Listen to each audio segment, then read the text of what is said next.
My name is Steve Gerhardt, and this is the Unagi Observer. Thank you so much for stopping by and watching today's video. We talk about fandom here. We have a lot of mostly anime, right? Anime, Asian things, Asian history, culture, and all that good stuff. But we also talk about comic books. We also talk about sci-fi. We talk about conventions, all that wonderful good stuff. So let's talk about role-playing games. Let's talk about one in particular, and actually, we're going to embark on an activity, okay? But first, let me just give you an idea. Right? So we're going to call this part one of Let's Make a Dungeon. So the idea of this is that, I started playing this again, but I needed to get the starter set again simply because it's a new system. It's been many iterations of the system since I last really played it. So I just needed to get, just kind of relearn it a little bit. And I think I'm comfortable to the point where I want to make a nice, simple dungeon adventure for you guys. So why don't you go? So we're going to go on a journey together in making a very very simple adventure. So for part one, we're going to determine what kind of adventure it's going to be. Now, what I mean by that is that often DMs, Dungeon Masters, make these grandiose campaigns, right?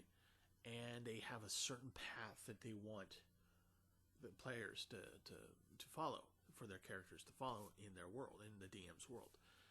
And more often than not, the players don't go the way the DM wants them to go. So the DM has to be able to be flexible with the adventure and get them on track to do the thing, right? So usually simple is better because it gives you more opportunity to be flexible and to respect the individual decisions of the party that you're playing with, and to work in your world. So if you do that, then everyone has more fun. You have more fun, they have fun, and that's the whole point. So let's keep the adventure very, very simple. We're going to talk about, this is going to be a beginner's adventure, levels 1 through 3. So we're not going to have, you as a halfling, first level halfling, armed with just a dagger, normal dagger, going up against Tiamat. That's not going to happen. It's not going to end well. Your halfling will get stomped or be food, within moments. So that's no fun, right? So let's just do an adventure that can be fun.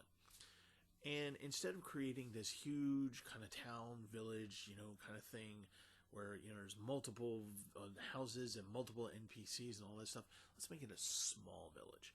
So we're going to make it a small village with maybe 3 NPCs that you actually talk to, that you get information with, or that you deal with in some way, shape, or form.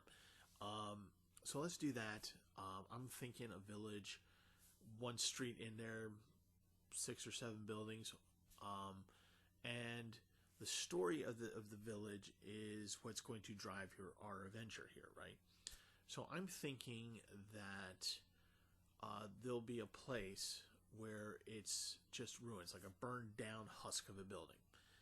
And we're going to find out in the tavern, which is where the players will go, because the other places are probably just going to be homes or whatever. The tavern is going to be kind of like a one and all kind of place. Make it simple, here's your tavern, here's your bar, here's where you can sleep if you want, and here's the armory and shop next door so that you can buy your stuff and do this and do the thing. So the tavern is going to be where the party, because it is going to have to be a party, 2 or more people. They're going to go in, they're going to say, hey, we saw this thing burned down, we're traveling through, looking for a job. What's going on, right? And so we want to create the story. And I'm thinking that the burned down building is going to be a church of some local deity. And that some unknown evil force has come down and ransacked the building and has taken a thing. Now, we could make this a magical item, but if we do that, we're going to be inclined, the character players are going to be inclined to want to keep it. So let's not have that as an object. Let's just make it an object that's a holy object for the people in town, and they want it back, right? So they say, we want to hire you to go get the thing, whatever it may be. We'll flesh that out later. And we want you to come back and bring it back to us, and you can keep whatever gold, whatever magic items that you find along the way, You can keep all that. That's fine. You know, we just want our holy objects back because we feel that that's what will bring us prosperity. So that will be your mission, right? So now we got kind of a bare bones mission. We got an idea that this is going to be a small village on the hinterlands of the kingdom, right? So it's not like in the middle of the kingdom. It has to be on the borders of the wildlands of, okay, we know that there's hill giants over there or troglodytes over here, whatever it is, right? You know, it's the great unknown where the monsters are. But but the people there will know that the object has been taken away by X and they are at location Y. And Y is where the actual dungeon is going to be.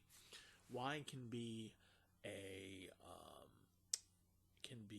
ruins, right, with maybe a secret entrance going underground. It could be caverns, just a cave inside the side of a mountain. It can be an actual functional stockade, like there's an actual force of whatever they are guarding this item, waiting for a larger force to come in and pick it up and take it away. So it can be any of those kinds of things. Kind of depends on what we want to be told in the village. So for the next part, if you guys want to put down below, if you don't put anything, that's fine. I'm going to kind of work it through myself anyway. But let me know what kind of like creatures that you want to see in this adventure. Keep in mind, remember, this is levels 1 through 3, so we're not bringing in dragons. We're not bringing in Asmodeus or anything like that. Something that a 1st to 3rd level character can handle. Goblins, maybe a few orcs. You get the you walk into a cavern, there's a gelatinous cube, right? Those kinds of things. So let me know down below if what you want to see in this what kind of creatures you want to see, and also let me know kind of take a consensus and see where we're come up with, and see what kind of thing that it is that we're going to go to. Like I said, are they ruins? Is it a cavern? Is it ruins with a secret entrance going down into a subterranean dungeon, actual dungeon? Is it a stockade, functional fort of sorts? Let me know what you think, what you want to do. In the meantime, what I'm going to do is I'm going to come up with the backstory for the town. I'm going to create, and then in the next episode, we're going to talk about the 2 or 3 NPC characters that we want to create with it. Okay, so this has been part 1 of Let's Make a Dungeon. So I hope you will travel with me on this journey of making a nice, simple, fun adventure. Okay, guys, thank you so much for watching. Please like and subscribe, and I'll see you guys next time.